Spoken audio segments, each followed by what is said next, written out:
Goeiemôre vriende, ons is dankbaar teenoor die Here dat ons weer kan saam wees. Ons is besig met hierdie baie besondere reeks wat handel oor die hemelvaart van ons Here Jesus. En ons is vanmôre nou by die 5de boodskap en die gebed van my hart is dat die Here vir ons ryklik sal saam seën. Ek dink so aan die woorde van Halleluja lied 146. Daar staan: U het die brood gebreek, eens by die meer. Breek tans die lewensbrood vir my ook, Heer. U beeld straal uit die skrif, gedurig voort. U soek ek, Heer, U self, o lewend woord. En mag ons ook deur die blaaie van die Bybel Christus sy heerlikheid sien, wat vir ons baie duidelik na vore kom, en mag ons ook verheug en verbly in sy wese, in die werk wat hy gedoen het, en ook in die kosbare en wonderlike belofte, dat hy wat 'n goeie werk in ons begin het, dit sal volëindig tot die dag, dat ons hom in sy heerlikheid sal sien soos hy is. Nou, ons is tans besig met die hemelvaart van die Here Jesus Christus. Vir u gesê dat die hemelvaart bring vrede in ons gemoed, want dit bevestig Jesus se goddelikheid. Dit bevestig ook dat die werk wat hy gesê het dat hy sal doen, het hy gedoen, het hy afgehandel, hy het opgevaar na die hemel, hy sit aan die regterhand van die Vader, om vir ons te sê dat die offer is gebring, en dat daar nooit weer nodig is om 'n soortgelyke offer te bring nie. Vir God was Christus se offer aanvaarbaar, en die werk wat hy gesê het sal hy kom doen, het hy gedoen. Vir u ook gesê dat die hemelvaart van die Here Jesus bring vir ons groot vreugde, omdat ons nou weet ons het 'n ewige hoëpriester in die hemele. U onthou die gedagte gister van hoe die hoëpriester in die Ou Testament opgetree het vir die volk, en hoe die Here Jesus Christus ook nou ons ewige hoëpriester in die hemele is. Vanmôre gaan ons bietjie kyk na die gedagte dat die hemelvaart bring vrede, omdat Christus gegaan het om vir ons plek voor te berei. U onthou toe die Here Jesus afskeid neem van sy disippels, toe sê hy vir hulle in Johannes 14 vers 1 en 2, laat julle harte nie ontsteld word nie, glo in God, glo ook in my. In die huis van my Vader is daar baie wonings. As dit nie so was nie, sou ek het vir julle gesê het, ek gaan om vir julle plek te berei. Is nie vir u mooi nie. Christus kom en hy bemoedig hierdie disippels. Hy weet hy gaan van hierdie aarde weggaan. Hy weet hy gaan gekruisig word, hy gaan opstaan en hy gaan opvaar na die hemel. Maar hy bid en hy gee vir hulle hierdie baie besondere sekerheid in hierdie afskeidswoorde, dat hy gaan om vir hulle plek te berei. Hulle besef deur hierdie woorde dat die Here vir hulle baie duidelik wil kom leer dat nie een van ons vir altyd op aarde gaan wees nie. Die disippels het geleef, hulle het gesterwe. Ons dink aan die vroeë kerk, hulle het gelewe, hulle het gesterwe. Ons dink aan mense vandag, hulle word gebore, hulle lewe en hulle sterwe. En die Bybel sê vir ons, daar's een van twee plekke waar ons sal wees nadat ons gesterwe het.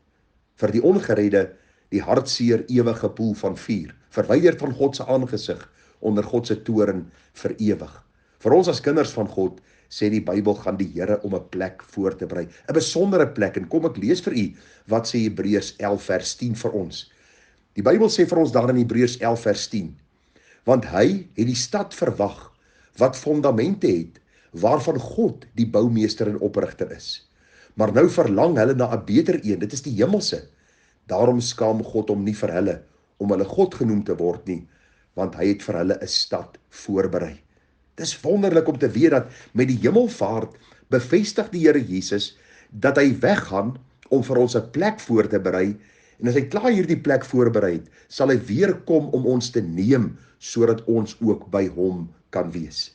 Hoor wat sê die Bybel, dat hierdie plek, die boumeester en oprigter daarvan is God self. Die Bybel sê God het vir ons 'n stad gaan voorberei. En dan lees ons so ietsie in Openbaring 21 van hierdie stad. Johannes skryf, hy sê in Openbaring 21 vers 2, en ek, Johannes, het die heilige stad, die nuwe Jerusalem sien neerdal van God uit die hemel, toeberei soos 'n bruid wat vir haar man versier is. En ek het 'n groot stem uit die hemel hoor sê, kyk, die tabernakel van God is by die mense, en hy sal by hulle woon, en hulle sal sy volk wees, en God self sal by hulle wees as hulle God. Ja, vriende, as ons gaan lees in Openbaring 21 hoe hierdie stad beskryf word, dan slaan dit ons asem weg. En dan besef ons ook dat Christus Jesus moes lewe, hy moes sterwe, hy moes opstaan, hy moes opvaar, om ook hierdie heerlike belofte vir ons te gee, dat hy gegaan het om vir ons 'n plek voor te gaan berei. Nou vriende, wat vir my so hartseer is dat die meeste mense, en ongelukkig selfs onder kinders van die Here, nie werklik hierdie verwagting en hierdie verlange het, wat opgesluit is in die hemelvaart boodskap, dat Christus gegaan het om vir ons plek voor te berei, en dat hy weer gaan terugkom om ons te kom haal nie. Wat vir my hartseer is dat dat die meeste nie eens regtig dink aan die hemel nie, dat hulle nie regtig verlang na die hemel nie, dat hulle nie dink aan hierdie heerlike glorie wat die Here vir ons dan ook in gedagte het nie. Waarom? Omdat die meeste mense vasgevang is in die hier en die nou. Ek hou baie kinders van die Here dop en soms kry ek kans om met hulle te praat en met hulle te deel uit die woord en soms spreek ek daaroor, maar die meeste spandeer hulle tyd en hulle energie aan die tydelike, aan die hier en die nou. Die meeste wil vir hulle 'n beter of 'n groter huis bekom, die meeste wil 'n beter kar hê, die meeste wil 'n vakansieplek hê, die meeste wil die hier en die nou so gemaklik en so lekker as moontlik maak. Daarom verlang ons nie regtig mee na die hemelse nie. En ek moet sê, as ons kyk wat die afgelope tyd in Suid-Afrika en wêreldwyd gebeur en hoe die Here so 'n bietjie die spreekwoordelike mat onder ons voete kom uitdruk, dink ek mense begin al hoe meer dink, maar hierdie lewe is nie al wat ons het nie. Hierdie is nie 'n blywende lewe nie.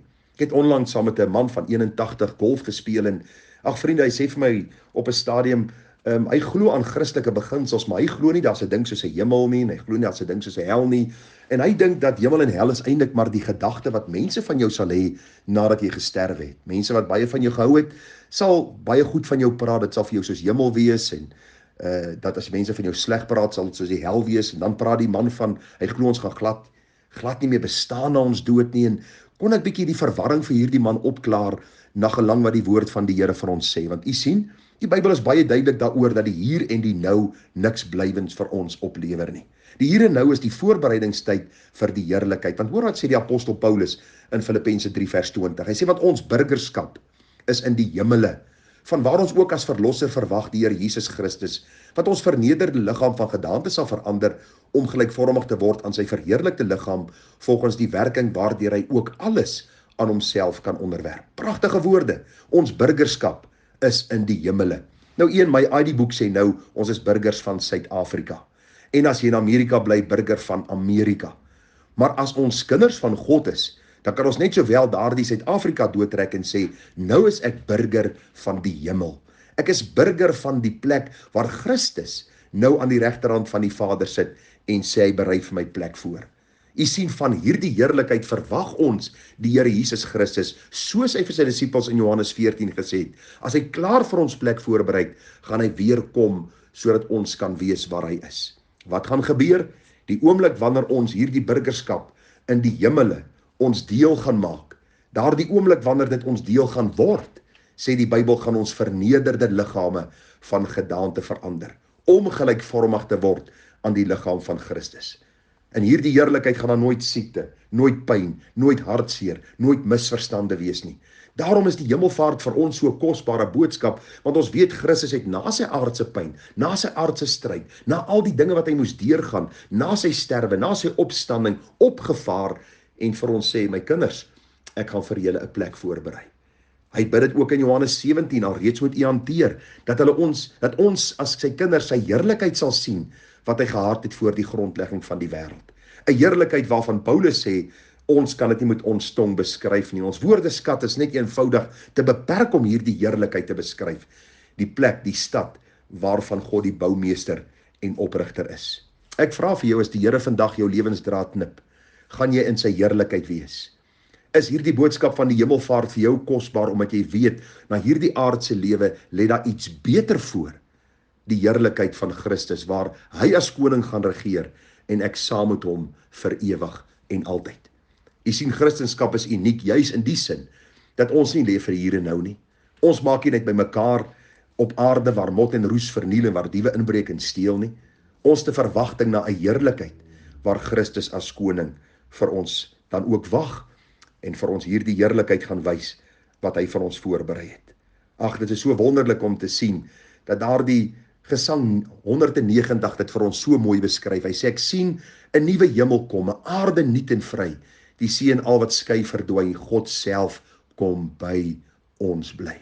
Kyk, ek maak alles nuut, sê God. En dit is wat ons na verlang, na hierdie nuwe stad, hierdie nuwe heerlikheid, sodat ons vir ewig saam met Christus sal wees. Mag dit u verlange wees en mag u sien dat die hemelvaart die bevestiging bring en die vrede bring, dat hierdie Christus wat opgevaar het, ook weer sal kom, sodat ons hierdie heerlikheid kan beerwe. Baie groete vir u, baie seën, baie sterkte, mag die Here vir ons versterk, en mag ons besef, en mag dit op die tafels van ons harte geskryf word, dat ons burgerskap is nou in die hemele, van waar ons verwag ons verlosser en saligmaker Jesus Christus. Baie mooi dag, groete vir u seun, en ons bid vir mekaar, en ons dra mekaar se laste, en vervul so die wet van Christus. Mooi dag verder, tada.